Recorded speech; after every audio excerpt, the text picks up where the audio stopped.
बिस्मिल्लाहिर्रहमानिर्रहीम। या अय्युहल्लज़ीना आमनू हल अदुल्लुकुम अला तिजारतिन तुंजीकुम मिन अज़ाबिन अलीम तु'मिनूना बिल्लाहि व रसूलिहि व तुजाहिदूना फी सबीलिल्लाहि बि अम्वालिकुम व अनफुसिकुम ज़ालिकुम खैरुल लकुम इन कुंतुम तालमून।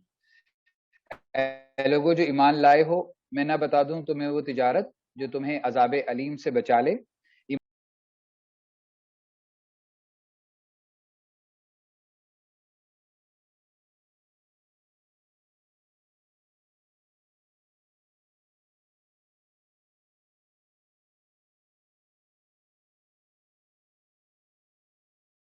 आज के सेशन में हमारे साथ जो हमारे फैसिलिटेटर हैं वो पब्लिक और प्राइवेट सेक्टर फाइनेंस और इकोनॉमिक्स और एक्सपीरियंस रखते हैं। इस वक्त पाकिस्तान एक और एनालिसिस जो है मुंसलिक हैं, विजिटिंग फैकल्टी में इस्लामिक फाइनेंस है वहाँ पे, और इसी तरीके से society for social sciences and research association जो है उसके बोर्ड मेंबर और फाइनेंस सेक्रेटरी हैं।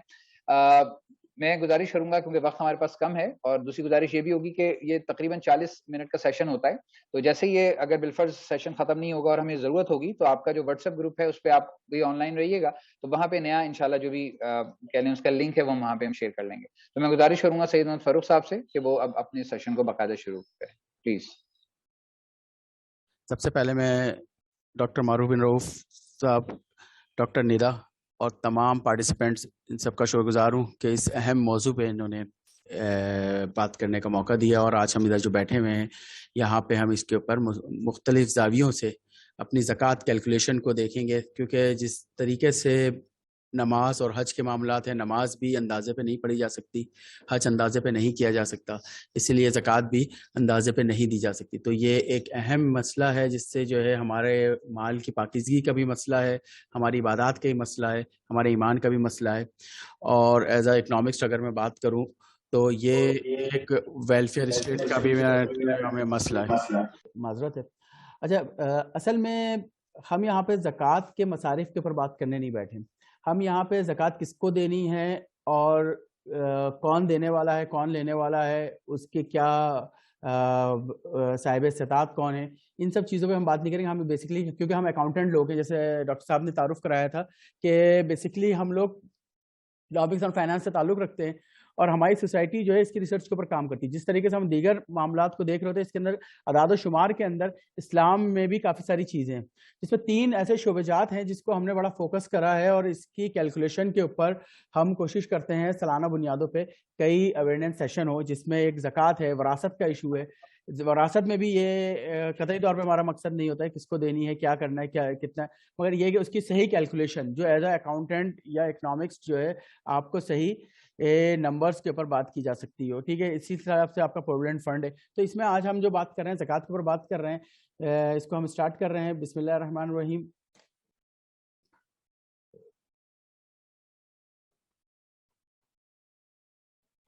आप लोगों को ये पीपीटी नजर आ रही होगी, ठीक है। ये सोशल साइंसेज और रिसर्च एसोसिएशन का तो तारुफ डॉक्टर साहब ने करा दिया है, ठीक है। अच्छा, ये पहले मैं आपको बता दूं, ये जो आपको प्रेजेंटेशन हम शेयर कर रहे हैं ये मैं आपको देकर ही जाऊंगा। इसके अंदर इसको जो मुख्तलिफ जगहों से हमने निकाल के रिसर्च किया है, तो इसकी सोर्सेज हमने पहले बता दी गई हैं। इसको मुख्तलिफ स्कूल ऑफ थाट्स के, बल्कि जितने स्कूल ऑफ थाट्स हैं सबको मिला के और एक जगह तमाम उलमा से मशावरत करने के बाद इसको हमने पब्लिक किया है। तो इसकी जो सोर्सेज हैं वो भी हमने साथ साथ बता दी, इन किताबों से और इन जगहों से हमने जो है इसको लिया है, ठीक है। ज़कात के अमली मायने, ज़कात के मायने क्या हैं? बढ़ोतरी के हैं या माल को पाक करने के, ठीक है। इसको शुरू में सिर्फ एक लाइन हम ये जरूर बात करते हैं कि ज़कात का कतई मामला ये नहीं होता कि माल कम हो रहा है। हमेशा ज़कात देने वाले की ज़कात हर साल बढ़ रही होती है। अगर ज़कात बढ़ रही है तो इसका मतलब है कि उसके माल में भी इजाफा हो रहा है। तो माल एक तो पाक हो रहा होता है और आपके अपने माल में भी इजाफा हो रहा होता है। जस्ट लाइक जैसे हम कहते हैं कि डॉक्टर्स, अगर हमारे इस फॉरम में अगर कोई डॉक्टर मौजूद है तो आप लोग जब कहते हैं कि ब्लड डोनेट करें, जब हम ब्लड डोनेट करते हैं तो उसके बाद जो इससे अच्छा ब्लड या उससे ज़्यादा जो है अफादियत जो है हमारे जिस्म के अंदर मौजूद होती है, इसी तरीके से हमारे माल के अंदर भी होता है, ठीक है। तो ये तो ज़कात का छोटा सा तारुफ था, बाकी चीज़ें ज़्यादा डिटेल में आप लोगों को पता है और वो आज हमारा टॉपिक भी नहीं है, इस वजह से मैं ज़कात की बारीकियों में नहीं जा रहा हूँ। इसकी कैलकुलेशन के ऊपर अगर हम आते हैं तो इसके अंदर हमारे पास 52 तोला यानी 52 साढ़े 52 तोला चांदी या इस तरीके से और भी चीज़ें सोने के मामलात हैं और प्रॉपर्टी, या मैंने भी सबसे पहले मॉडल बना रहा हूँ ज़कात देनी कितनी है। सबसे पहले बात हम ये कर रहे हैं ज़कात हमने कितनी देनी है और